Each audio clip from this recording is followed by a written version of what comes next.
प्रश्न तुमचे, उत्तर आमचे. अचूक, निर्भीड आणि सडेतोड.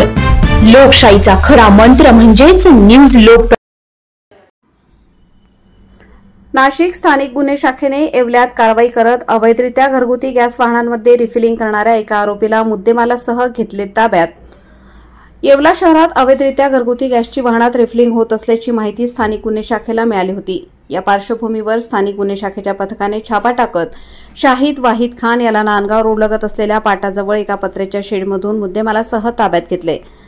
सदर संशयित आरोपीच्या ताब्यातून 19 गॅस सिलेंडर, गॅस भरण्यासाठी लागणारी मोटर, वजन काटा असा एकूण 83,600 रुपयांचा मुद्देमाल जप्त करण्यात आला आहे.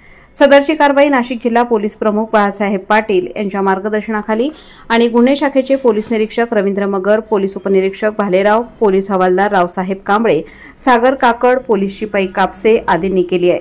येवला शहर पोलिसात आरोपी विरुद्ध गुन्हा दाखल करण्यात आलाय. न्यूज लोकतंत्र 18 ब्युरो, येवला.